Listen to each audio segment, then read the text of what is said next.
And then you get to that phase in life where you're like, you get specialized and you lose track slowly of what the general abilities that you have kind of start declining and they start decreasing Mm. and you become so fine You tuned become and a niche you yourself. become a niche yourself. There is no united purpose for human beings Yeah. anymore.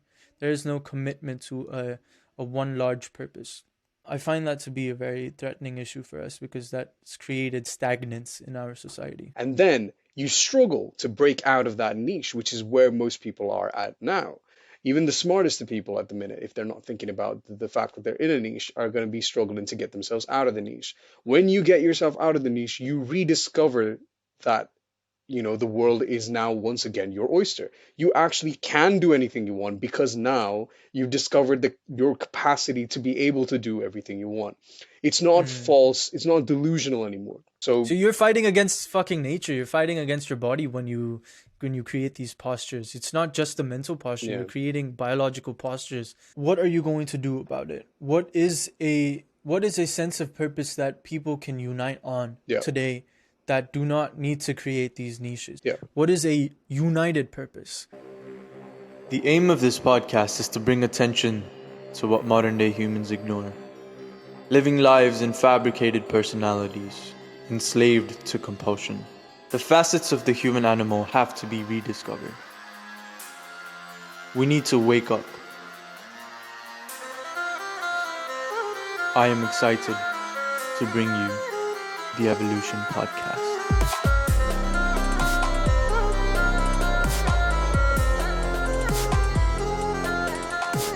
So that's basically what I was saying, man. What I'm trying to point out is society has now transitioned into having a sector in between them, right? People who build the society and people who enjoy the society that we live in. If you think about Yeah, the way that the human society was before, we had to escape survival and come into this position where we have created this self-sustaining society, which allows for a lot of exploration in mental masturbation, suppose, right? yeah, So um, the distinction comes when we moved from survival and we created all these things that we can definitely be grateful to our ancestors for, right? hmm, Um, the people in political power, the people in um, governmental power that created a society where people can stay safe, people can enjoy their own familial lives and exist in that narrative that they can build for themselves. What it's done is it's created such a separation from people who create that structure and people who enjoy that structure. The people that we most likely are reaching out to are people who enjoy that structure, right? And we come from that same standpoint as well. We are people who have enjoyed that structure. But if you look at yeah, where the money is usually with the people who build that infrastructure. hmm, So one thing is that that's where the power lies. And the people who have built the infrastructure are the people who also remain in power most times. hmm, So the point that I'm getting to is the people who enjoy that infrastructure don't necessarily realize the struggle that goes into building and maintaining that infrastructure, which creates this sense of freedom that you can live whatever you want to be in life. For yeah, example, if one person wanted to be um, an artist, right? One person wanted to be a sportsman. yeah, These are things that you can do in a comfortable life in a society that has structured itself that allows its civilians to conduct in any manner which they choose. But yeah, that poses a real threat, man, because we aren't observing what's holding those bricks together. What's holding those bricks together have stayed the same for quite a while. And the only yeah, development that's happening is development in form of technology. That technology, whether it be more fancy buildings or more fancy technology that we're using,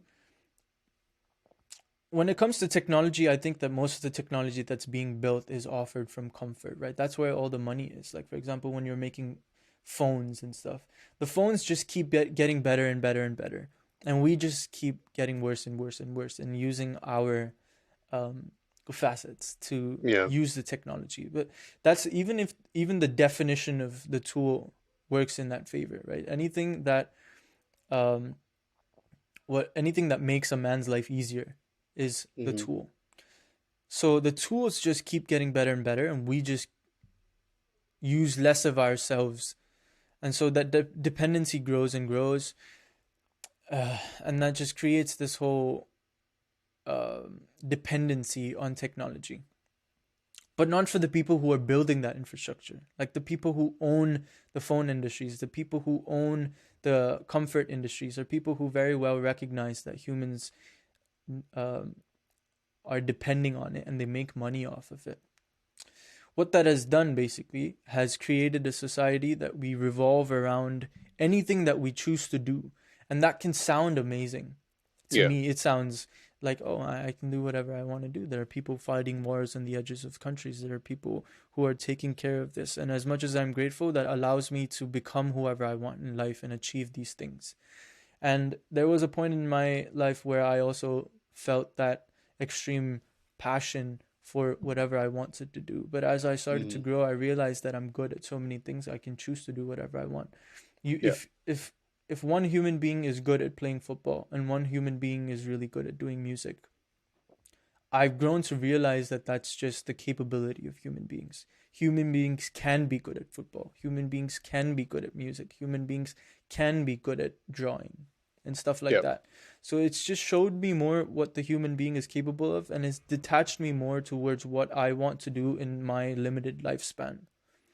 Because it teaches me that no matter what I do in this lifespan, the stronger you think your passion is for one thing that you want to achieve in life, the more you are withdrawing yourself from everything that you can achieve, Yeah. everything that your human is capable of. Yeah. And so, why is that the case? That we forget that. That's what is bothering me. It bothers me that we forget what we can be as human beings, and Yeah. we have now shaped society that's been like this for a while. We so obviously the people, if you ask someone like 300, 400 years ago, they would respect the fact that we were able to build a self-sustaining, um, relatively peaceful society where we're not killing everybody and we can just live and escape survival. Hmm. But now that that's been a long while, even though there's countries across the world who are still suffering all of this, it's time to realize that that's going to be a vicious cycle forever. Yeah. It's time to realize that as a human in a self sustained and safe society, the only way that you can entertain yourself before you die and time and pass time is to live in these frugal passions and frugal purposes that we create for ourselves. There is no united purpose for human beings Yeah. anymore. There is no commitment to a one large purpose. And Yeah. I find that to be a very threatening issue for us because that's created stagnance in our society. Yeah. Is that bubble that we've created for ourselves with no, well, there is some form of appreciation in terms of like history books and just the news in general, or activism nowadays. Everything's like blowing up and people are trying to draw attention to a lot of different things, but that amount of appreciation is just a very surface level sort of, oh, I will appreciate the work that you put in for keeping us safe and everything. But it's different from just observing that you're stuck in a bubble versus you actually recognizing that you're stuck in a bubble and then wanting to do something about it afterwards, because it's like you pointed out, we're not working towards a communal goal anymore. There is no bigger purpose. There's always the general purpose of, I have this amount of n amount of comfort, and now I want to work towards n plus one amount of comfort, and then somehow we delude ourselves into thinking there's some kind of progress being made. Of course there is Right. progress, but it's not, it's kind of sort of directionless progress. It Yes, needs to, exactly. it needs to be, it's like in a complete cycle. Mm. So that cyclic illusion that we live in sort of poses the biggest threat. Bro, And that's fucking crazy. How are we able to live in that cyclic illusion? What is creating that cyclic illusion? And why aren't we able to mhm. recognize it as a whole group of people? Well, I think primarily the biggest sort of impediment to recognizing that we're in a cyclic illusion is that people just don't want to recognize it. People could care less that we live in a cyclic illusion. It's because, well, I mean, you have all these comforts, the more we go forward, and the more generations that kind of grow older and give birth to newer generations, we they recognize less and less because they've been exposed to such less threats.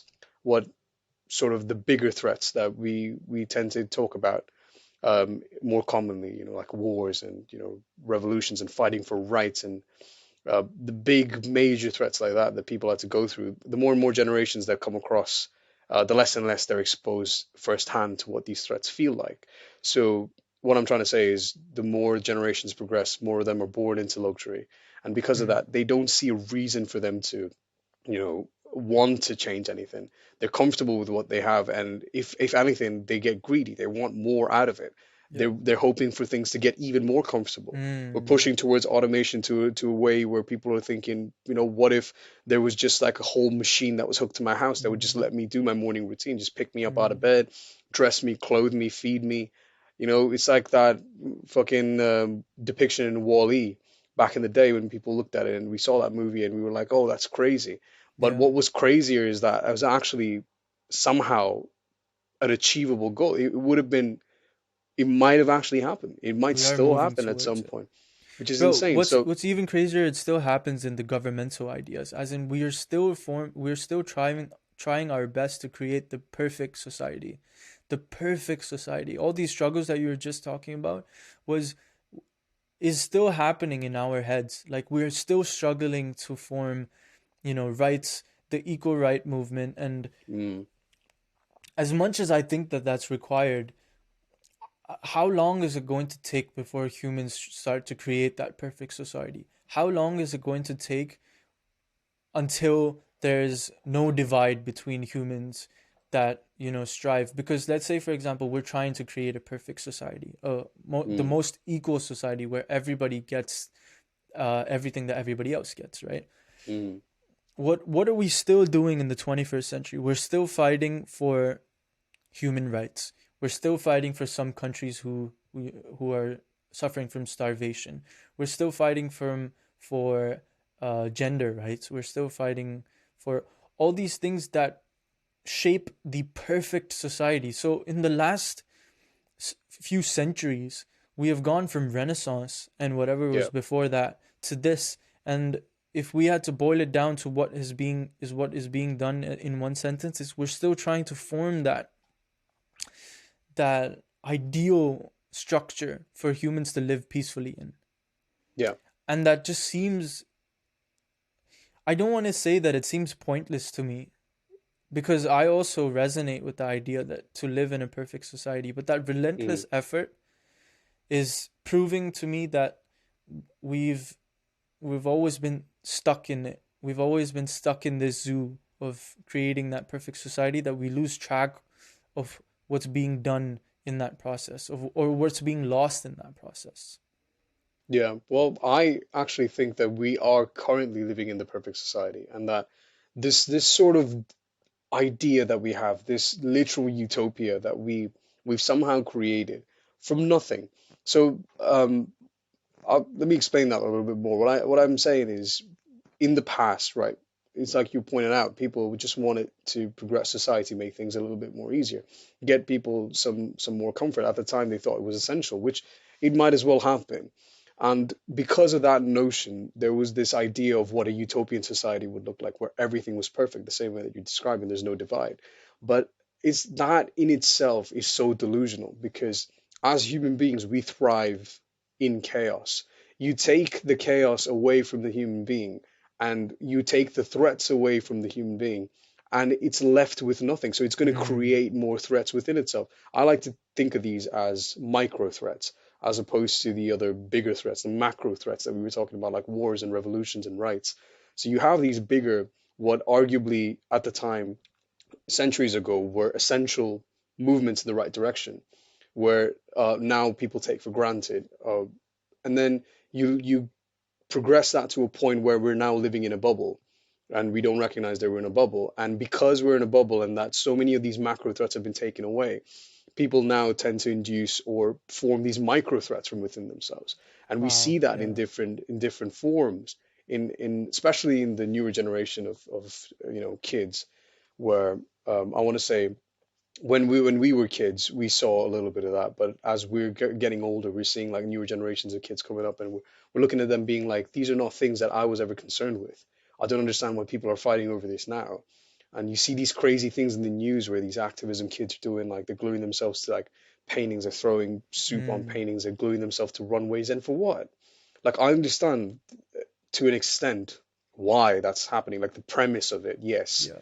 But you can't expect people to sit here and sort of appreciate the sort of the Yeah. vandalism that's happening, and all in the name of, you know, at the base of it, all of it is just a cry for like, I need chaos, I need things to happen, I need this chaotic environment to give myself the illusion that there is something to work towards. It's this idea of creating purpose out of purposelessness. Wow. Wow. Do you know what I mean? Yeah. Fuck yeah, dude. Creating purpose out of purposelessness is what I'm saying we're stuck into now. Where and that thing that you brought up with micro threats, dude, that really changes my perspective on a lot of things. Yeah. The same way you're saying our next generation is coming up with these new threats to pose to themselves, we Mhm. have come up with the same threats to pose to ourselves, and our previous generation is looking at it like, what the fuck are you Exactly. guys Yeah. doing? And that's like that Yeah. cycle will never end. Yeah. So the next time you find your mom and dad asking you to be like, what are you doing all day on your phone, and you get annoyed or you get irritated, where like, oh, I'm Mm, just texting. How do you not know I'm texting? Or they ask you yeah, that, why do you have a lock on your yeah, phone screen? Can you right. not You have a don't know lock? how I feel, mom. I'm Yeah, I'm exactly. depressed.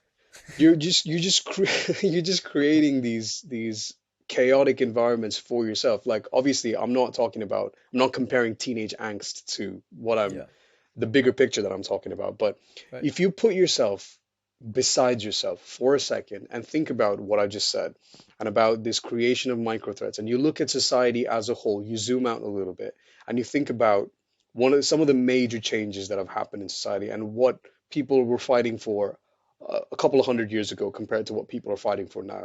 And I don't mean Mm, like physically violence, sort of bloodshed fighting, but fighting in the sense of what people thought was necessary progress 100 years ago versus what people now think is necessary progress. Where people are putting all their communal efforts into, where is the focus getting driven into? And if you make that comparison, you see that the focus now has been divided into so many, like a plethora of different yeah, sectors, where there's small niches and sub niches of people yeah. working towards a certain thing that they think is the Is most the essential ideal thing. society. And then the next person's thing, and the next person. So there's like 100,000 niches now of people working Right. towards what they think are the best thing to progress towards. You take it back couple of hundred years, maybe thousands of years, and the further back you go, these niches get smaller and smaller and smaller in size.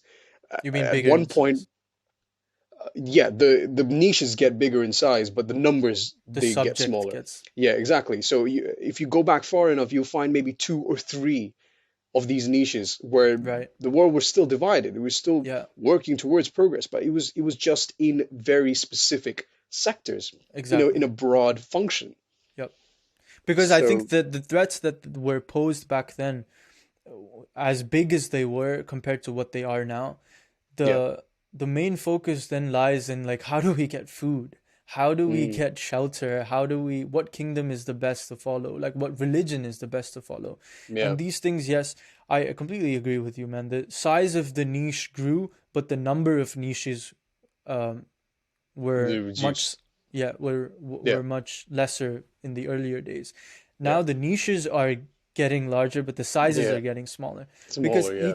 Yeah, each person, I think this comes from some sense of democracy as well, because we've all been trained to think that, this world is ours to develop, hmm, and without knowing for a fact that there's anything better than democracy, don't you think that the freedom that we get in having our own opinions to every single thing in life also poses some kind of challenge? And I think this is why people invest in leaders, because they don't believe in themselves, right? They hmm, don't believe in their own purpose, so they will say, okay, you you are someone that I believe in, so I'll put my effort into you so that your purpose drives all of us together, and I'm on your side of the team.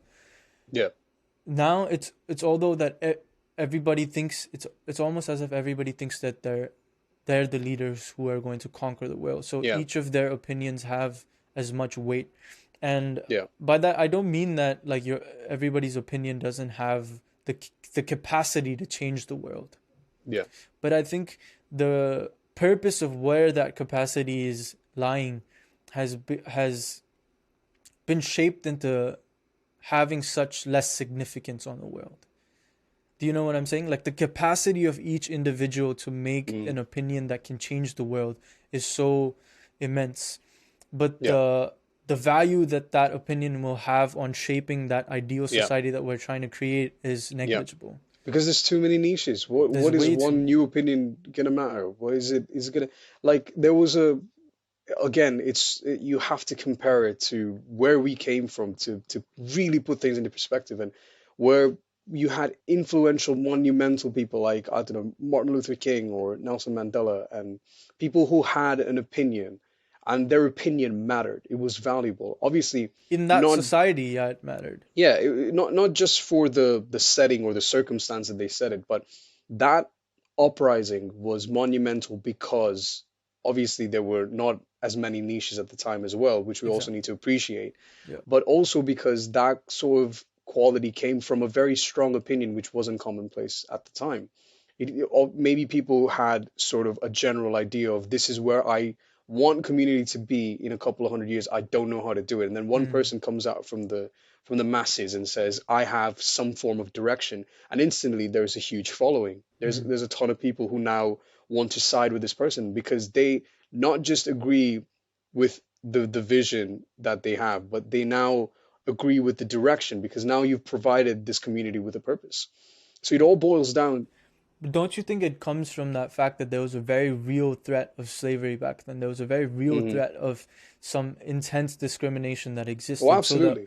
the drive before it was so strong, so that Hmm. that community came together and actually made that happen. Absolutely, yeah. Whereas now, if you look for the niches that you're talking about, they're so subtle, so small Yeah, that let's say there was a group of 10 people who believed in one thing being wrong in society. yeah, Even if they came in with so much influence and so much power, yeah, even if there was a junior Martin Luther King yeah, in that niche, yeah, what they are fighting for to the rest of society, look, they don't give a fuck. yeah. But versus what we're talking about is freedom for black people. Yeah. That was such a huge thing for Hmm. everybody. Everybody was involved in that. Whereas I can look at a number of movements these days and I would think I don't really give a fuck about that. And Yeah, there's a lot of people who think that. There's a lot of people who think the same thing about the opposite ends of that. yeah, It really makes me question the importance of looking at human civilization, the growth of human civilization, all the way from the beginning of the Homo sapien. mm, And this is a thought that I was having yesterday that I finally articulated in some fashion. I wish I could articulate it better, but hopefully the people who I'm talking to will understand this.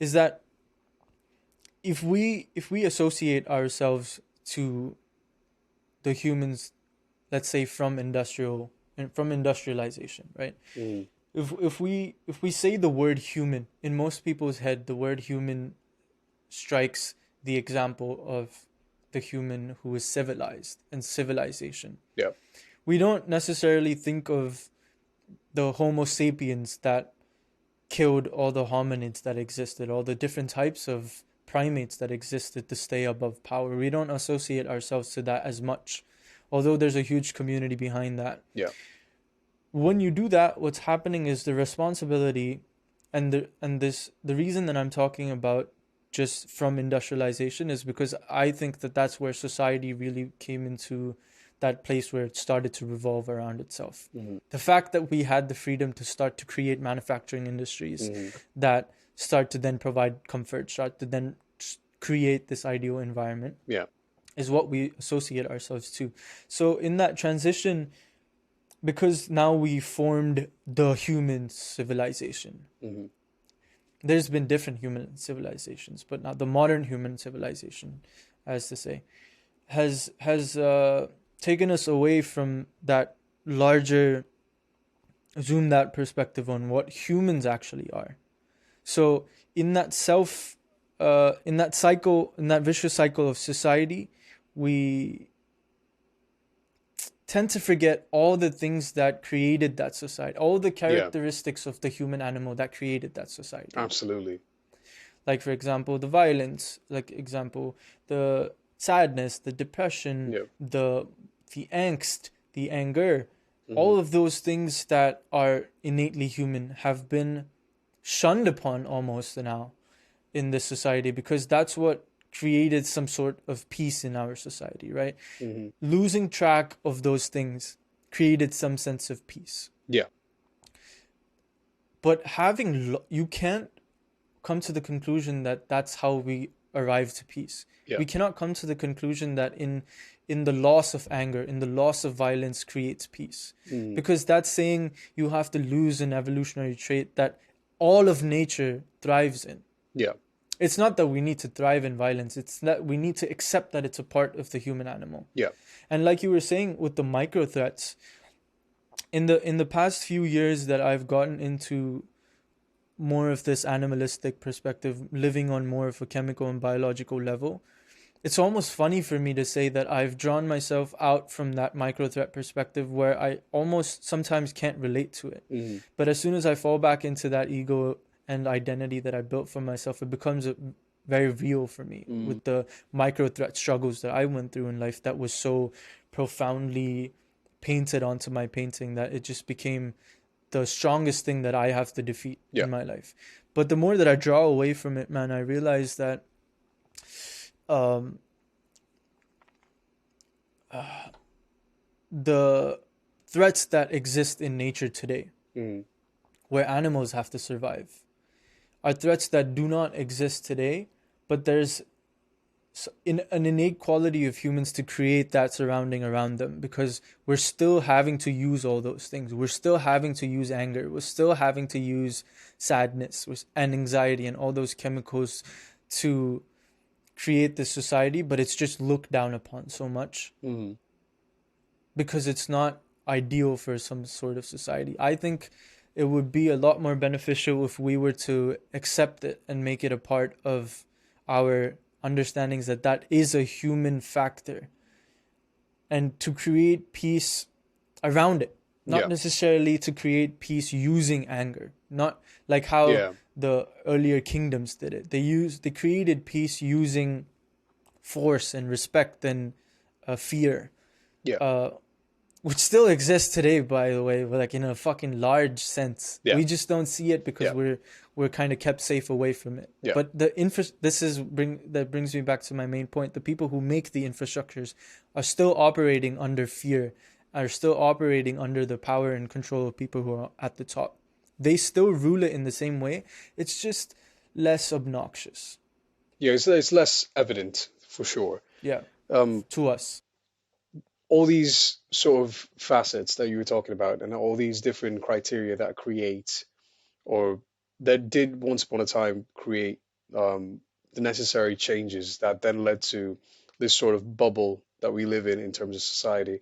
It's people, it's this sense of chaos again that I'm talking about. People want to, now we don't use them as much, or we're actually frowned upon from tapping into those um, facets to a large degree, because obviously there's this power dynamic that's slowly but surely developed. And again, if you take this niche concept into perspective, you had kingdoms in larger um, accumulations of community back in the day, maybe a couple of 100,000 years ago, and now you've got these subdivisions and sub niches of how different smaller fractions are now ruled by the same amount of power with the same amount of vigor, and you have different aspects of that ruling. It's not just ruling a community from the perspective of wanting to rule a community. It's more about creating new communities to then rule within these people. So now you have you have a larger community, then you have a couple of smaller sub communities, and then those sub communities come up with their own sub communities to then exude, so that a couple of people from that niche can then exert some sort of power. So this sense of control then gives rise into um, different ways of thinking, and different paths of what facets need to be used, or what facets should be used, what shouldn't be used, and they create this sort of I don't know, this kind of rule system which people need to follow, and if they don't follow it, they get shunned, or they get kind of ostracized. And because of that, it creates this innate fear of being excluded.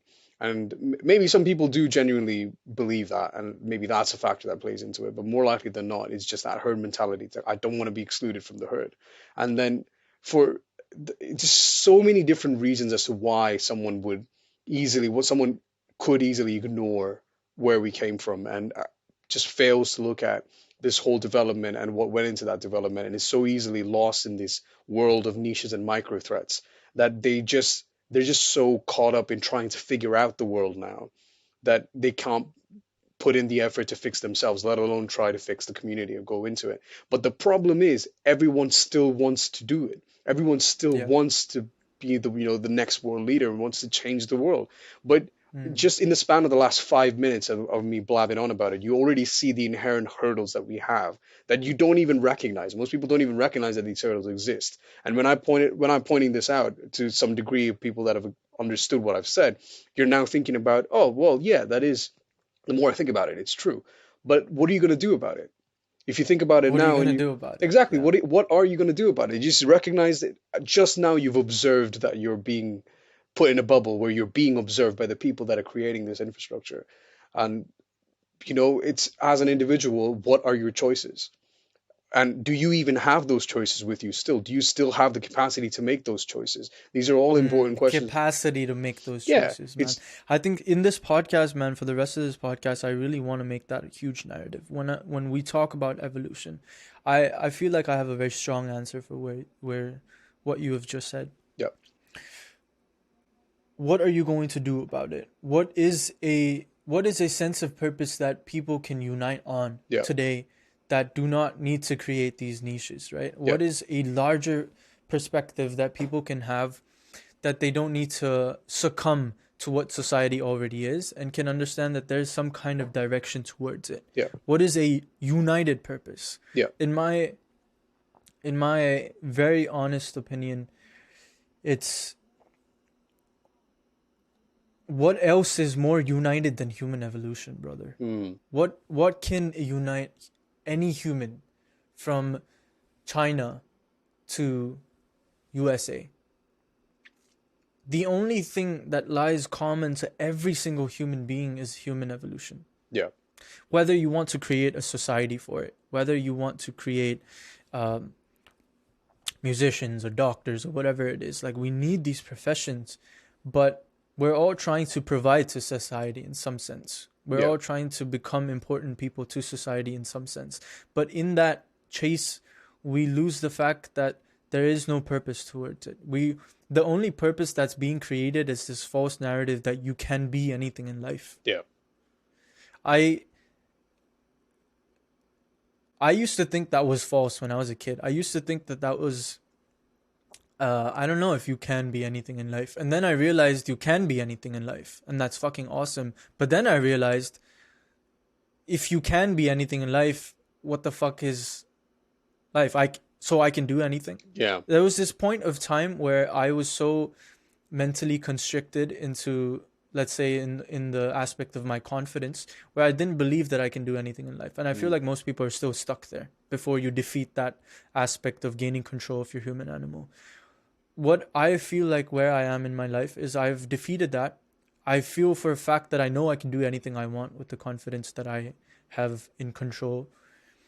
And then from there, it's like, okay, I'm foreseeing that now what moment in my life. mm, I'm foreseeing down the road that I will achieve everything that I want to, but then now what? Mm. What am I going to do? What comes out of it that I'm a musician? What comes out of it that you're a doctor? What comes doctors, I guess, are a separate topic. We'll keep that aside. But what comes out of it from a personal exploration of what you can societally achieve in life? Mm. Nothing is the answer. You ask most successful people who've made it in life and who have some sense of self awareness, they will say there is, like, they have no purpose anymore because they've achieved everything they wanted to achieve. And at that point, it's too late. Mm. At that point, you cannot make enough of an impact that you've changed anything in your life to make a proper movement. Yeah. They might have created a movement of music, they might have created a movement of entertainment in society, but where is that taking you? That's just giving you a different design Yeah. of society. The design of society will keep changing forever, but is that what you want to get stuck in? Is there no sense of direction that humans can move in? That sense of direction, brother, is only evolution. The biological and chemical evolution that humans can take. Mm. That's the only, and we don't explore that enough. No, we don't. There are people across, yeah.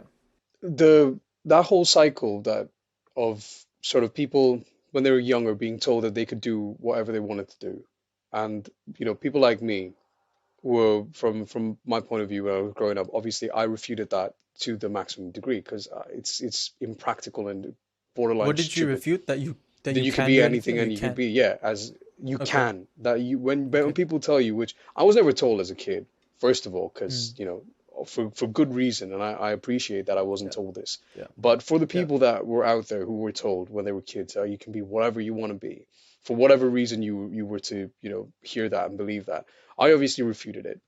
It's Mm, impossible and it's impractical. Even at that age, I could say it's not possible. You become good at something, you get specialized, and then you're good at that.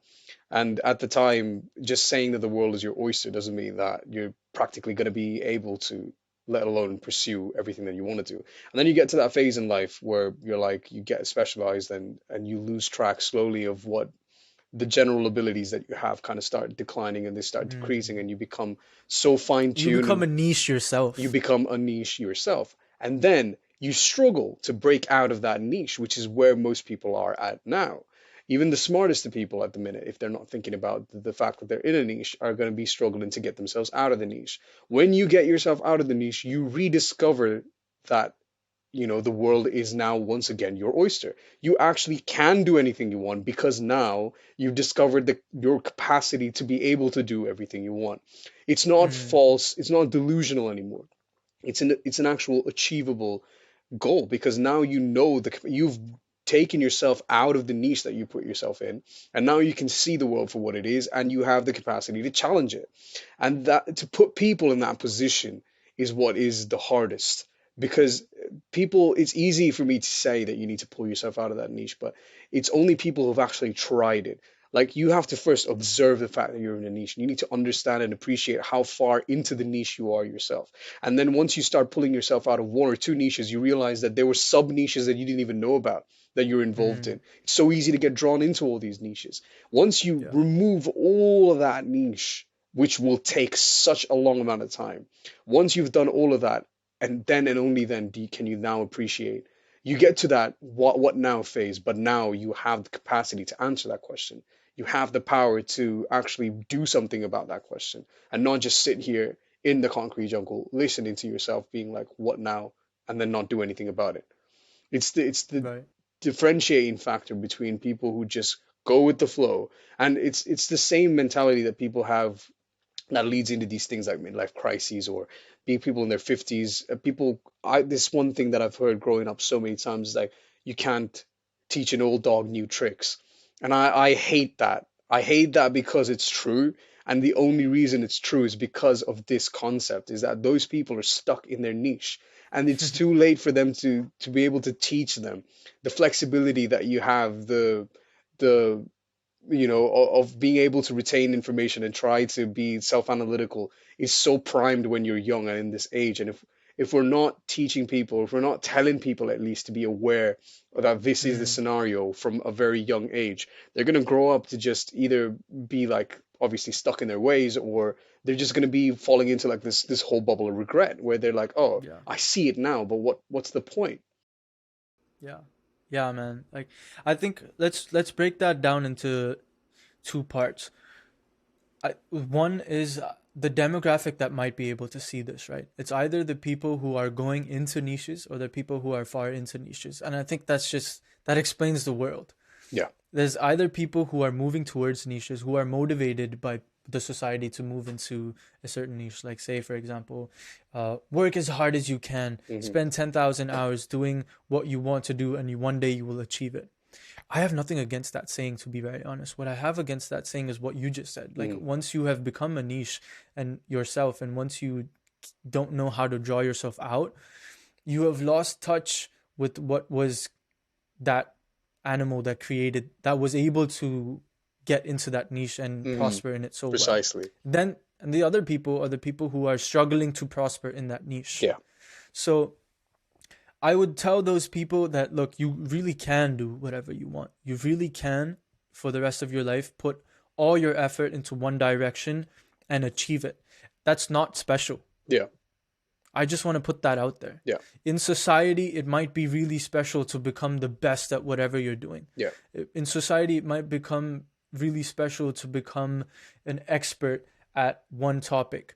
But on a human level, it's not special at all. I think it's quite It's stupid actually the because opposite of it. Yeah. exactly, because you're narrowing Exactly. every ability that you have. You might be using multiple abilities to achieve that goal, Yeah. but your whole posture mentally is now directed towards that. Absolutely. And it's even worse when that what it's directed towards is fake. Yeah. It's a strong statement, but if you have caught the drift of what I'm saying, it's fake because it's you are allowed to create that in a society that is now revolving around its own comfort. Yeah. So the other thing that I wanted to break it down to was uh actually I'll stop there and I'll pick up on what you said. One of the things that you said was it will take a really long time to get to that position. That's something that I disagree with because I think what makes it hard, it does take a lot. But before I tell you why I disagree with it, I will agree that it takes a long time for a lot of people. It does. By what I've seen, it takes a long time for a lot of people. But I just want to say that it only takes as long as you make it. You are making it harder for yourself every day by not realizing it. Yeah. You are also making it harder each day by already assuming that that's a really hard step to take. For example, uh, the difficulty that you see in somebody when you explain this concept to somebody who's 55 or 60 and who's uh, created such a narrow niche for their own existence and their own identity. Yeah. It's so hard for them to come out of it because they're not willing to accept it. They're not willing to accept it at all because that shakes up their whole identity. It shakes up everything that they know about life. So if you were to meet a person who was very open-minded at that time and say you were able to say something that fucks their mind up a little bit and shakes it up, and then they're like, oh fuck, that's all it takes, right? Mm. It can take a second for some people and it can take an eternity for some people. You can even die without realizing it. So it's really just how hard you make it for yourself, how acceptable you are to truth, how acceptable you are to different perspectives in life. I mean, yeah, but mind games aside, it's one thing to startle someone with the idea. I mean, you're basically just taking the tinted lens away for just a short duration of time. Whether they choose to do something about it is completely up to them. And Mm. the only issue there is even in your 50s, even in your 20s, wherever, regardless of where you are, it takes the same amount of sort of dedication and self-motivation for you to want to do that in the first place, which is the first Yeah, thing you should. arguably even more because you have Yeah, now, like we spoke about in the last podcast, you've built momentum too much to exactly, just chemical momentum is really hard to exactly. battle. So So you're fighting against fucking nature. You're fighting against your body when you create these postures. It's not just the mental posture. You're yeah, creating biological postures. So you're fighting against something that is elemental. You're mm, up against something that's difficult. So I see where you're coming at when you say that it's the perspective that it looks so difficult. yeah, And it is difficult, man. Like I won't say it's not yeah, difficult to even just the fact of getting out of bed and not procrastinating is difficult for yeah, some people because you're battling that biological momentum. I But like having been on the other side of it, I truly think that defeating it and then comparing it to what you can achieve later, which is the situation I'm at right now, is when I defeated that biological momentum by one, understanding it, and by two, taking the action to defeat it. What lies ahead of what I can achieve uh, compared to the effort it took to get myself out of that momentum and now be in a compare com, um, in a comparable free flow mindset, in a comparable experimental mindset, is vastly, vastly smaller than what you can Mm. achieve. That scares me even more. It scares me, oh shit, the potential of what I can be and the effort that it takes to reach that, as opposed to just breaking out of this. Yeah. It sets apart that narrative, that perspective, sorry. There's so many atermoiements that are going to be in the way, that are going to obstruct people from even identifying or observing the fact that they have this need to, look for this certain capacity. Some people are just comfortable going with the flow and then not doing anything about it, which is a different and a separate issue to address altogether. I mean, we need to operate under the assumption that it is a requirement for you to make that jump and to make that development and to look and see Yep. that you're in this niche, because these outer moments are going to be there all around the world. They're going to be there all across your little world, your big world, your everything in between. So the only way that you're going to be able to sort of even begin to make a change in the direction that needs to be made is if you first tell yourself that it is important for you to identify these things. It is important for you to see these things. It is important that you recognize the luxuries that you have and the fact that they're not luxuries at all. If anything, they're impediments, and they're impeding you as a human, as it's impeding your human animal. And when you start to associate the human animal as being something personal to you and something that you need to develop and something that has a capacity that you can't even fathom at the minute, you then start to realize that life is way too short for you to be able to, This is why I just fucking love you, man. Guys, if you're listening to this, you don't see what I see in this guy. I've been speaking to this guy for the past, what, how long have we known each other? What, 5 years, 4 years? about, I want to say about 5 years, yeah. Every time I speak to this guy, the amount of things that he can see without even, like, you don't live in the place that I live.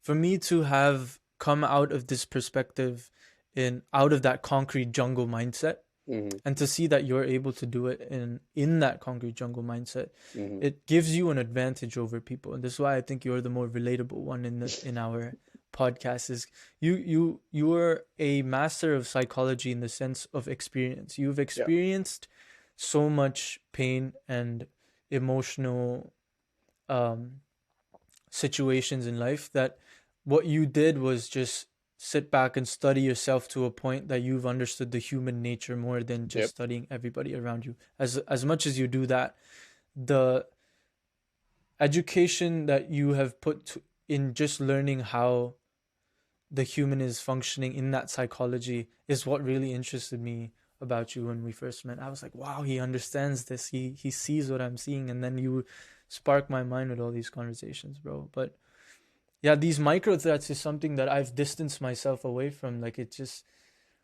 I need to, we need to talk about that more, man. Like, it's a when I put it into my perspective and I look at it, I wish I could show you, but it Hmm. seems so menial to me, the micro threats that people live in. It does to me too, to be fair. The reason I'm having this conversation to bring it up is because it wasn't menial to me at a time. And I'm Yeah. sure most people are in that position. And the reason that I get to say things the way that I say it, and because the way that I derive this passion about the things that I'm saying, is because these are things that I had to apply to my own life to dig myself. When Mm. I say dig yourself out of a niche, I'm coming from a position of having done that, or at least I'm trying to do that.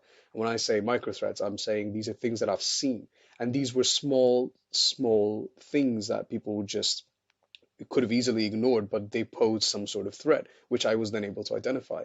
Which is why I think that, and then when you meet another person and you talk to them, and then they're like, oh yeah, I've felt that way about this certain thing too, and then you realize this is a very generalized concept. So this whole the reason I'm being the voice for people like myself, people who have these questions and don't know how to particularly answer them, is because it is a requirement. It was required for me to make this change, and it was required for me to get to the position that I am. And I'm sure most people are waiting for some sort of miracle or some sort of sign to show them or guide them in the right direction to start making that change. This is your sign. Just take it and run with it. These micro threats are so required to be identified. I don't mind if you don't retain most of this conversation, but you do have to retain this idea that what you observe needs to be observed with a fine-tooth comb. And for you to make that observation is for you to then start to invest something into your development and the development of your animal. You owe that to yourself to look at these micro threats and to recognize that these things are threatening you. And well, if you want me to break it down into a little bit more of what a micro threat might be, let's say, for example, the larger threats are violence and rage and survival and, sustenance, and to maybe some degree shelter and clothing and all of that, defense against things that physically threaten you. Micro threats, I mean things that maybe metaphysically threaten you, like psychologically threaten you, maybe, I don't know, like microaggressions or all these snowflake terminologies. I'm not going to get into much of it, but if you catch my drift, you know what I'm talking about. It just, there's no point. There's too many things to talk about. But presuming everything that isn't directly physically harming you or impeding your survival, but then still somehow makes you uneasy or threatens you in some way, you can Mm. classify that as a micro threat. And the more you focus on building yourself, your initial, either consciously or inadvertently, you're going to be tackling these micro threats, and you're going to be working towards either making yourself immune to these micro threats or trying to overcome them or building the capacity to overcome them. Whether you Mm. do that, like I said, consciously, or you do that inadvertently as a consequence of working towards something, is yet to be seen. But at the end of the day, you need to recognize that these threats exist for you to then do, before you can do anything about them at all. And whilst you're living in that bubble, you're not going to be able to see these things because these micro threats may or may not, they like I said, they serve these, they make false like sensations of purpose in a purposeless world. So people don't necessarily take an issue with micro threats because they would rather have purpose than purposelessness. And at the same Mm. time, these threats are embodiments of chaos, and humans thrive on chaos. It's basically a match made in heaven, and that's the problem. It makes it so that everything that's happening is happening for the right reasons, and then you feel good to be existing in a plane where that's happening. But you need to understand that there is consequences to you being so easily sort of giving into that Absolutely. luxury. When you say humans thrive on chaos, Yeah. um, is it safe to assume that you're saying there needs to be some sense of chaos to tap into the evolutionary advantages that we've received through chaos, but also you're um, aware of the situations that as much as you are in chaos, you are not able to tap into the things that we received from peace? When you're in a state of chaos, well, okay, there are many reasons why, I say that humans thrive on chaos. Primarily that it's evident that we thrive on chaos. You remove chaos from any particular situation, you see how people react, and you'll know for a fact that this person needed some sort of obstruction in his life to make some use out of it. It's chaos Mm. and purpose is interchangeable to some degree. You're saying some kind of drama? Yes, but also chaos in the randomness of things. Our whole genetic makeup is so random. The way that the haploid sperm and the haploid egg, they join, and there's crossing over, and all of it is so random. We were born out of chaos, quite literally. So why would we want to even question the fact that we thrive on chaos? Obviously that's a more philosophical way of looking at things. You don't have Yeah, to look at yeah, it that way, but I'm yeah. saying that even in a real life example, it's like if you remove chaos from someone's life, you're caging them. You remove an animal from the wilderness, and you take it away from the survival threats or whatever it is that the elements or whatever it's trying to get away from the day-to-day life, and you put it in a national reserve, whatever those parks are called, natural, I should know this, natural reserves, or in a zoo, or you cage it in some way, shape, or form. Even if you provide and if you mimic their natural habitat to the best degree you can, you still see that the animal doesn't feel the same way that as it would It have creates felt. its own chaos. Yeah, it will try to create its own chaos. It will do whatever it I needs to, see what you're saying. or it'll just die. Most animals just die. Or just die. They do. And a human being, the human animal, is no different. Yeah. We might be complex beings because of our brain and the way that we compute things, but because of that, we have an even bigger disadvantage. You put someone like, I don't know, I was going to say me because I just went through it, but you take anybody and then you take them away from this natural order of working through every day and struggling and striving, and you put them in a place where they have all the luxury, all the comfort. You don't have to work a day in your life, and then you see what happens. They're going to go insane. Jim Well, Carrey's okay. I go ahead. Jim Carrey. I No, love Jim I was going to end that thought by Carrey. saying that Jim Carrey said this the best, and he's the only person I think that I love that man to bits, and he came out publicly and he tried to make a statement, not because he wanted to convince anyone of anything, but because he felt it so vividly, and he came out and he spoke about it from a position of having gone through that, and it was so fresh, and he still talks about it from time to time. But when he first came out from that long hiatus and spoke about it, that man spoke straight into me. And I looked at him and I thought, wow, Mm, this is what yeah. happens.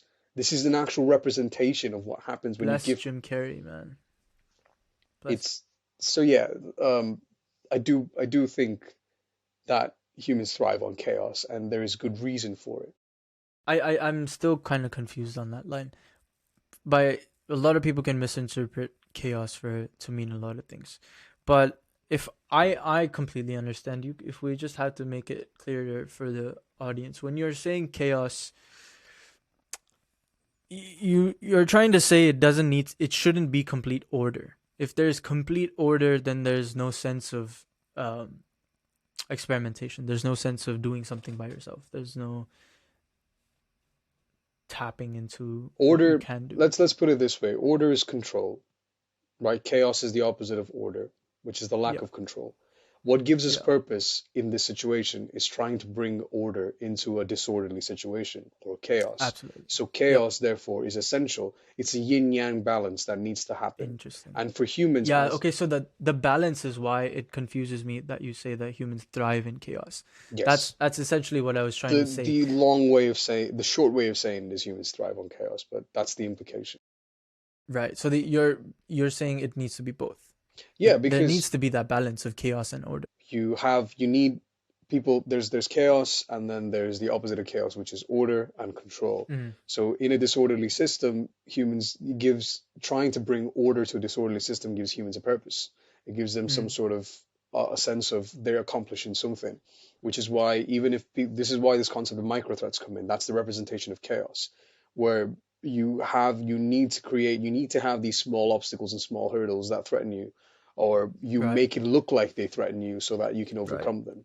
Which is why even in a Right. situation where if you give everyone someone like all the luxury in the world, they'll still try to. They'll either like the animal in the cage, they'll either try to create new threats like these micro threats in order for them to Mm, then try to fix them, or they will just die. Or they just be like fall sick and then they will just die. yeah. No, that is a very real thing. In the sense, like I think a lot of people would argue that there is a lot of chaos in society, but it's really a perspective thing. But if we had to unite on a perspective, just for the sake of like getting this anywhere, because what you're saying is correct, but all the people who have micro threats could just say that that's the chaos that exists in society because they believe it, because there's a movement towards it. Because a lot of people feel it, so this must be real. This must be real chaos, and this is might not be just me creating it for myself. Which is why I want to draw it out a little more and say that the micro threats and any threat that you live in apart from survival and apart from, like you said, sustenance Mm, is still kind of psychological, and there will always be somebody that disagrees with it. There will always be somebody that disagrees with your version of a utopian society. uh Society can be shaped in any way because your psychology can be shaped in any way. There will be a ruler tomorrow who comes in and can change your mind in any way, yeah. and you will believe it. Or just for the fact that we realize um, in our lives itself, we have seen so many movements, and we have been behind movements that we did not believe in before, but we Hmm. believe in now. But now we're in a no movement zone. Hmm. It's just it just shows how volatile your psychology is, and it shows how volatile a society is, and that's just what I want to bring up to the forefront again. Okay. Right, the Yeah. volatility of a society, just because it's lasted for so long in a way that you are Yeah. not dying every single day, doesn't mean that the concept of Yeah. society will last very long. Yeah. Just because we're conformed now doesn't mean that this is the only confirmation that we'll always live in. The confirmation is going to change. Society is just fluid. It Yeah, is very fluid, and especially now that we've already talked about like how we have like thousands of like small niches, all of which have their own yeah, sort of propaganda. It's yeah, such a fluid. It's a living being now with small yeah. working parts, and it's just all together. We're watching. We can only see the struggle from the outside. We're not looking at the struggle from the bigger picture, the outside in, of how much it's struggling. Mm. The human struggle of Yeah, being stuck in that version of just creating society and living in yeah. society. So now the question is, how do we move forward to the next society? What is the next society looking like? Hmm. It will be quite contradictory if I was to answer that question and told you what the next society is looking like. But what I know for a fact is to remove yourself from that concept of creating an ideal society. Yeah, You are losing out on what it is to not be stuck in it, to have an actual sense of freedom. There's something that someone said that really struck with me. A person who's free never seeks freedom, yeah, because you don't recognize that there's any chains on you. There is no yeah, chains. Like, you put a person into a room. Within 30 days, he wants a bigger room. Within 6 months, he wants a bigger room than that. yeah, Within 6 years, he wants a bigger room than that. And it just, the expansion of human freedom is limitless. yeah. So is greed. Exactly. And so is greed. So if you put those two things together, that is literally exactly what society is. Yeah, The concept that we were speaking about of people trying to constantly create niches and constantly trying to perfect society is the same analogy of people trying to increase the borders. yeah. So at one point, there was a necessity for people to create some sort of border, to create order in chaos, and that Hmm. chaos being the biggest sense of chaos that this earth, that any earthly being can suffer, the chaos of survival. Hmm. To create order from chaos of survival, there was a need for it. There was a necessity for it. Hmm. Once we've done that, now we're just going in circles. Yeah, So um, we need to put that into perspective. We're going in circles. How to escape it comes with that realization that society is a cyclic nature. yeah. So is your psychology. So is your life. So is everything in the It's world. it's it's This is really what. is Yeah, go is ahead. is just really as simple as if you want to know what the next generation of humans look like, and if you want to be a part of the next generation of humans, you need to first break out of these things yourself and then observe it, change it, and then move on. Because a community isn't gonna run just by itself. And if you don't Yeah. break out of this cycle of community, it's going to be a new community of people who have broken out, individuals who have broken out of this cyclic community and then have formed a new community. That's what the new generation of humans are going to look like. And that change and that breaking out comes from you first understanding the necessity of the things of the facets that you have the capacity for, but then just don't use anymore because of the luxuries that you're in. The only way you break out of the bubble is like we keep saying, is just to identify that you're in a bubble and identify what these facets used to look like in the hands of your ancestors, and then imagine and recreate what it's meant to look like using what you know Yeah. now and what your ancestors have already mastered at the time Mm, in order to mm, form the new generation or new community of humans. mm. So yeah, it's just still the individual forming the community one brick at a time. Yeah. And that's kind of what I say in the intro as well, to rediscover the facets of human beings. We have to rediscover. We can't forget everything that they came Precisely. to realize, what they used to build pyramids, man, what they used to build all these structures out of stone. Like, Yeah. they carve giant temples out of stone, in one stone, in one piece of stone. Yeah. They carve giant temples. It's insane.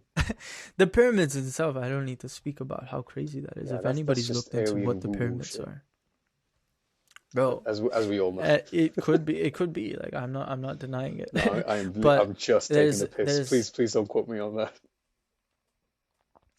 well, very well could be. I'm open to it, but it's also when you study like the human animal, something's kind of fall into place, and it just makes me more. Yeah, The more and more I observe myself, it becomes more and more clear that that was possible by humans. yeah, There's facets that we completely don't know as a civilization today, and yeah. it's disgraceful, I think, um, that we are not even making that attempt is what's Hmm. disgraceful. It's not disgraceful that where we are right now in life. I'm very grateful for how much we have achieved in life and all this society that's been created. But I Yeah, think it's very disgraceful that we forget the abilities that we yeah, had to create something so vastly crazy like that, and we have no idea as to how it happened. yeah, It's so funny to me. We should just know it as if we think we're so smart as human beings, if we think that that is the end all, that society, creating the ideal society is the end all for human evolution, then that's just, it is really is just funny to me. yeah, We need to put that into perspective. We need to build um, purpose towards furthering your own human biological evolution. If you're not doing that, then you're participating in mental masturbation. yeah. Basically, don't just wait for the waves to sweep you away and the waves of evolution and the waves of, you know, things are gonna, the time's gonna march on, things are gonna happen with or without you. But why would you want to be involved? Why would you not want to be involved in something as spectacular as this in your limited lifespan? It's not like you have forever to live. It's not like you're gonna procrastinate now for a couple of 100 years and then, you know, maybe you'll try And again then some other start time when later. things are more interesting. It's Yeah. it's if you don't have that drive to just think about your life as a finite piece of art that you need to now try your best to master to the best of your abilities before you are somehow taken away from it, which you inevitably will be. It's like, what is even the point? What is, if that's not your ultimate purpose, what is purpose at all? And why even bother doing anything at all? You To want, put that more into perspective, why it's so important is that it's going to get harder each day that you live, because we are not living until we are 100. We are dying until we are 100.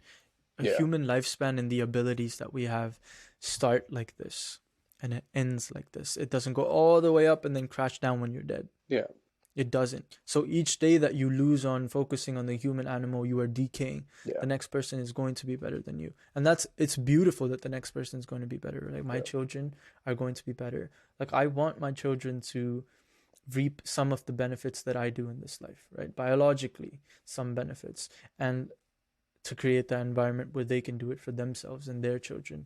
It really means the world to me. That I don't know. I just want to focus my whole life on that. There is no, and the reason I say this is not out of a sense of passion. It's just out of the sense of realizing everything else means nothing. There is no meaning to life unless you give it meaning to life, yeah, which is stupid. Like if you're giving it meaning to life, that means you have not observed the real meaning to a human animal.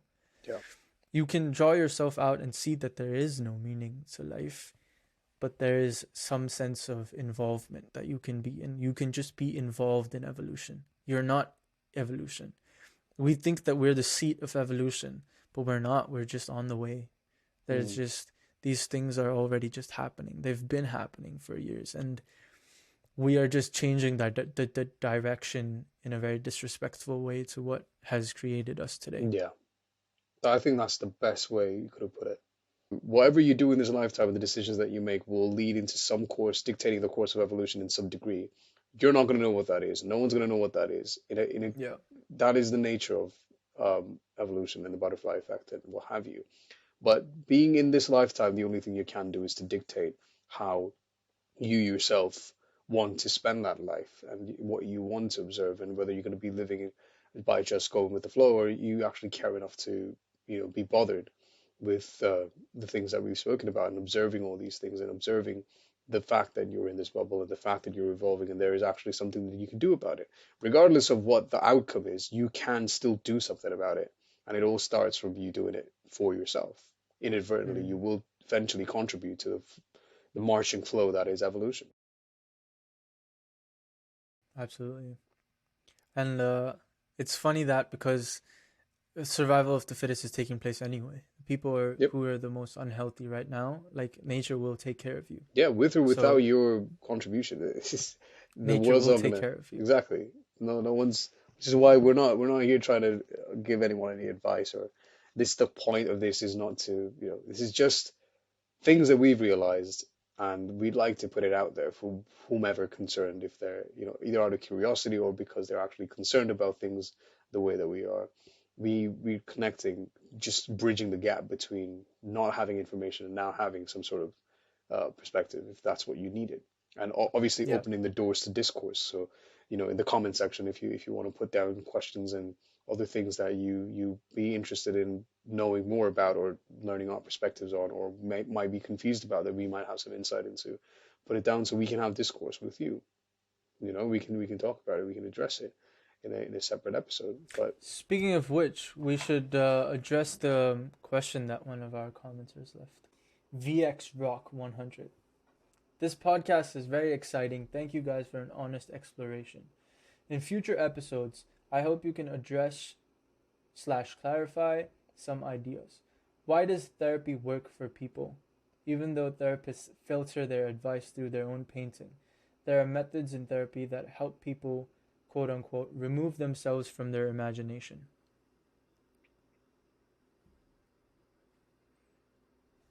I can crack this. yeah, go on by all means. Why does therapy work for some people? Okay, so I think by defining the term work, we have to define whether it's fixed it for you or if it's made you feel better. Hmm. I think there's methods in therapy that people use that involve working out, that involve some form of quote unquote meditation that can relax you, that can maybe not make you think so much about your thoughts and not live in that too much. The reason that it might work for some people is because you don't need therapy for it to work for some people. You need the tools that they're using, that they have managed to somehow use in therapy to make you feel a little bit better. Those tools are just available to everybody. Why does it work for some people even though therapists filter their advice through their own painting? This is a very important point. I don't think that are people know that if it's the correct advice or not. It's just Hmm. advice. How do you know if it's correct or not?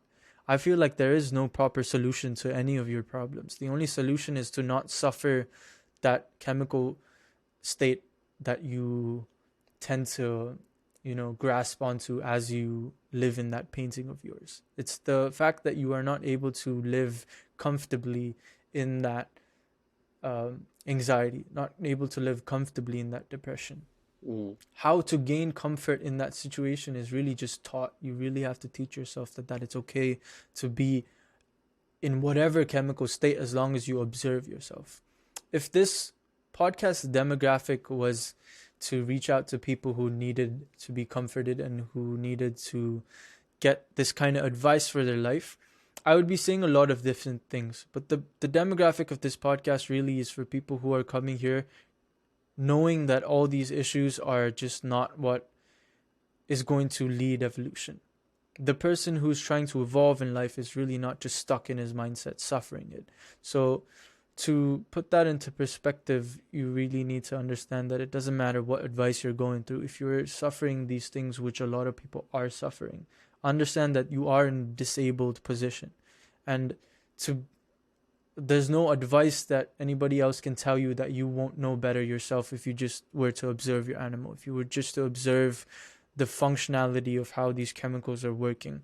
And then in that observation, you find out that there's a manual to the human animal. You read that human animal manual, and then you start to realize, oh, this works, oh, that works. And if you're not willing to put in that time to experiment it, you're not really going to get anywhere in terms of controlling it. Yeah. You're only going to depend on them repeatedly again and again, Yeah. and it just becomes this thing that you cannot live without therapy. Do you want to add something to that? No, I think that pretty much sums up my point of view on that as well. It's just the only thing that I would add to that is that I think some people like the sense of direction that therapy provides. Like I said, providing some sort of purpose is always nice. When people have a sense of, oh, and it also falls under this general umbrella of micro threats, obviously, not actual psychological disorders, but uh, where there is something chemically or physically that's aberrant. But this sense of needing some therapeutic advice in order to solve an arguably minuscule problem in the grander scale of things comes with this idea of needing purpose or needing some sort of guidance. They're not even probably listening to most of the advice that's being provided to them. It's just more of the fact of someone's listening to them and Mm, then giving them something to look forward to, as in do this, do that, maybe do this, maybe do that, and they take that home, and there's a sense of satisfaction that comes from that. So there is that large demographic of people that seek therapy for that mm, reason, you know. yep. But And some of the best people, some of the quote unquote most successful people, also um, are proponents to this. That they take the therapy and stuff like that. I've always viewed that as yeah, um, their intention to be very healthy, yeah, and I feel like the intention of telling people to go to therapy is healthy. yeah. However, I think the more efficient way is to put in the effort to study your animal. In the long run, for sure, it's Yeah, this is one of them things where you just have a short term satisfaction, but it's not going to do anything for the long run, which is what you were saying in the beginning, which is going to put you in that cycle of seeking that again and again. At the end of the day, the only thing that's going to change anything is if you actually put in the effort yourself. So yeah. 100%. And the second question is, how do you find a person that's constantly observing and capable of giving you helpful advice in a crowd of a million people? Because if that person would make a damn good therapist, then a guide to finding that person or picking a therapist that resembles that person could help a lot of people. I'm not gonna lie, I don't think that person exists at all. Yeah, I think it does. What he's referring to is what I said about human beings, that you can recognize a person in a crowd of a million when they Oh, right, live not in a psychological perspective. They right, live in right. an animalistic perspective. So in that sense, yes, of course those humans exist. Um, and they are rare, 100%. But what I said about that, I never said those people would make damn good therapists. I don't think those people are wasting their time trying to fucking therapize with people. Those are Yeah, people who probably think it's really fucking funny. Um, yeah. They probably that wouldn't people care. live in these micro threats. Yeah, they know they wouldn't care. But if they did, of Yeah. course, they would make good therapists. But even if they did, would they be able to communicate well to you? Would they be able to get around all your psychological holes that you have created and get through to you? No, Mm, that's a skill in itself that yeah, actual psychologists have. But where they're coming from, yeah. that's the issue. So Mm, they can form that communication, get through to you, but when they get through to you, they'll give you something that won't work yeah, for the long run. So I never said that person would make a good therapist, but how do you find that person in a crowd of a million? Wow, that's a really intricate topic, and maybe we can make a whole episode out of it. So the person who's asked the question, you've definitely realized something, right? Like, because yeah. you're even asking that Asking the question, question you in the seem first to place. understand Mm, that there's a difference between psychological reality and existential reality. So I yeah. guess just instead of trying to look for it, just I would say use less of your psychology to understand it. Use less of your reasoning and logical reasoning Mm, to understand it. Use more of your um, I don't want to say this word before we define it in the way that what we think intuition is, but use mm, more of your intuition in some sense. Be loose with that answer as of now, because we want to get into more of what we define intuition as. We don't want to use it in the same context as people would normally use intuition. I just think these kind of words are thrown around with no sort of care at all, like meditation, yeah. intuition. I think there's a community that we both know of that really has perverted it. We don't need to name, but yeah. Anyway, Yeah, that's some good questions. Very thought out. Yeah. I'm glad you, the person who's asking the question, has actually listened to the whole podcast and was able to, kind of Mhm. ask a question that spans the topic and not just a general, just fact-checking question, which is very easy Yeah. to spot. Yeah. Very, I love very well done. questions that make me think like that. Yeah, well done to you for asking that question. You get a cookie. Um, yeah, I mean, with that said, I guess the end of each podcast is gonna look like a Q&A session. Yeah. Um, so please come in with more questions if you have Yep. any. Uh, make them worth my time. Please don't annoy me with the stupidest of questions. Um, but with that said, guys, the conclusion of today's topic would more likely be in the sense of realizing that society has become stagnant and that in your search for your own purpose, you lack the sense of the mental zoo that Mm, we are stuck in as people who do not create the infrastructure. We are people who enjoy the infrastructure, and that yeah. there is an endless cycle to all of this. As long as much as the longer we take to understand this, the more time we waste on observing where the next route and the next direction of human evolution is. Yep. Just be better, man. Get the Just, fuck up, be better. just fucking be better. David Goggins. What's his line? What's David Goggins' line? I love that. Stay hard! Yeah, that's the one. Stay hard! Stay hard. Dude, he's fucking insane, bro. I love David Goggins. That, He said he wakes up in the morning and he'll be staring at his shoes for fucking 30 minutes because he doesn't want to go and run. David fucking Goggins, man. The shit that he's achieved. He gets up and he's like, I've been staring at the motherfucking 30 fucking minutes. I was like, wow, dude. Shit. oh, fuck. Stay hard.